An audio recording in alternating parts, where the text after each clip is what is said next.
एक तो पाप होता है, उसको तो आप जानते ही हैं, खराब चीज है, क्योंकि उससे नरक मिलता है। लेकिन पुण्य भी पाप है, ये बात बड़े बड़े तत्वज्ञानी भी नहीं जानते। सुकृत दुष्कृते धुनुते, वेद कहता है। पाप तो बंधन कारक है, नरक देता है, ठीक है, लेकिन पुण्य भी बंधन कारक है। अगर किसी के सारे पाप माफ कर दिए जाएं, समाप्त हो जाएं, तो भी मुक्ति नहीं होगी। पुण्य का भी बंधन होता है। जैसे पाप का बंधन, ऐसे ही पुण्य का बंधन होता है। पुण्येन पुण्यम लोकम नयति, पापेन पापम उभाभ्यामेव मनुष्य लोकम। तीन लोक हैं खास, एक स्वर्ग लोक, एक मृत्यु लोक, एक नरक। तो कोई पुण्य करेगा तो स्वर्ग जाना पड़ेगा, पाप करेगा नरक जाना पड़ेगा, और पुण्य पाप मिक्सचर करेगा मृत्युलोक में आना पड़ेगा। और तीनों बंधन,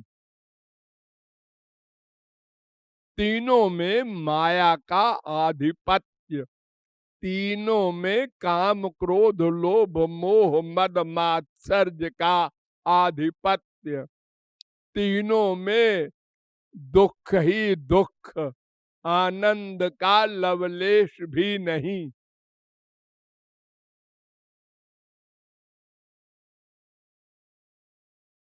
बड़ा सुंदर भागवत में निरूपण है। सत्वम रजस्तम इति तीसरा सुरनरी नारका। एक लाइन में देखो कमाल वेद अभ्यास का। सत्वम रजस्तम इति तीसरा सुरनरी नारका। सत्वगणी गुणी सुरलोक जाता है, रजोगुणी नृलोक जाता है, मानव लोक मृत्यु लोक, और तमोगुणी नारका नरक लोक जाता है। तीनों बांधते हैं।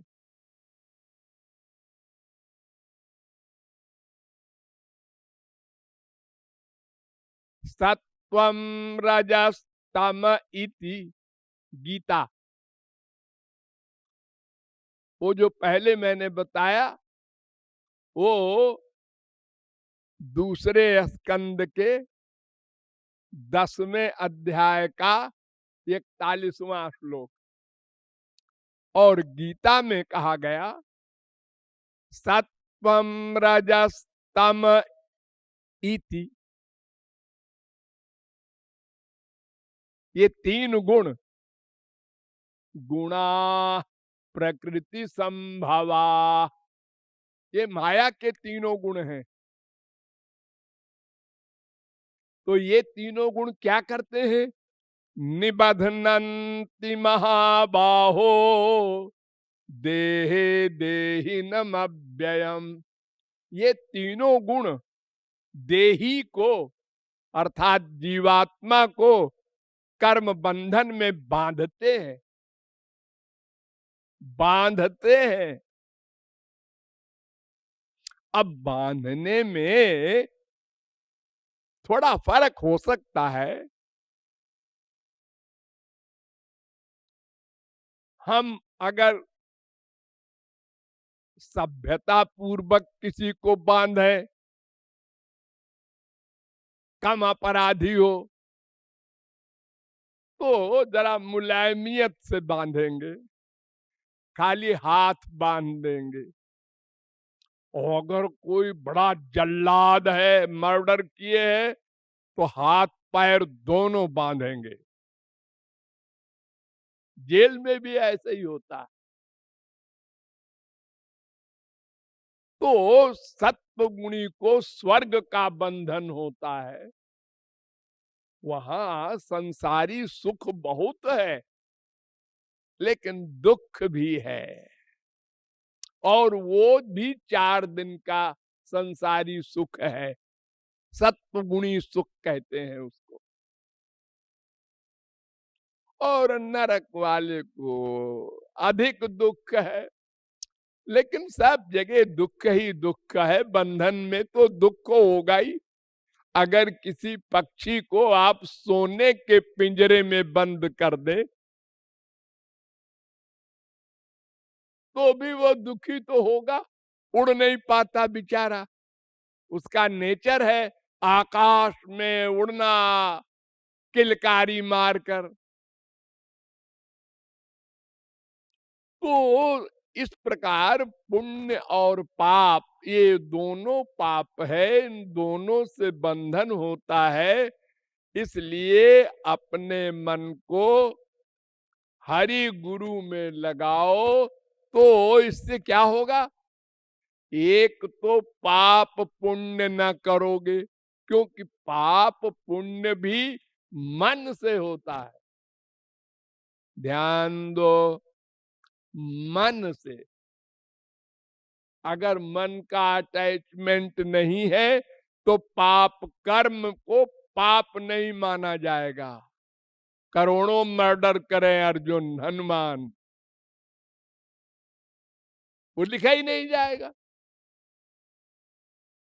तो मन से ही, मन सैव कृतम कर्म, मन से ही कर्म को कर्म माना जाता है। इसलिए जब मन हरि गुरु में लग जाएगा, तो न पाप कर्म कर सकोगे, न पुण्य कर सकोगे। अरे कर एक ही तो मन है, दो चार तो मन है नहीं। अगर मन भगवान में लग गया, तो वो न पुण्य का कर्म करेगा, न पाप का करेगा। एक लाभ तो ये हुआ, यानी भविष्य में अब कोई कर्म आप नहीं कर सकते। और जब ये भक्ति करते करते अंतःकरण शुद्ध हो जाएगा और गुरु कृपा से दिव्य हो जाएगा और भगवत प्राप्ति होगी, तो क्षीयन्ते चास्य कर्माणि, अनंत जन्मों के हमारे पाप और पुण्य ये क्षमा कर दिए जाएंगे। बस काम बन गया। भूतकाल के सब पाप पुण्य समाप्त, और भविष्य में हम करेंगे ही नहीं, क्योंकि मन तो हमारा भगवान में अटैच्ड हो गया। बस सदा को माला माल हो जाएंगे। ये भावार्थ है इस छोटे से दोहे में।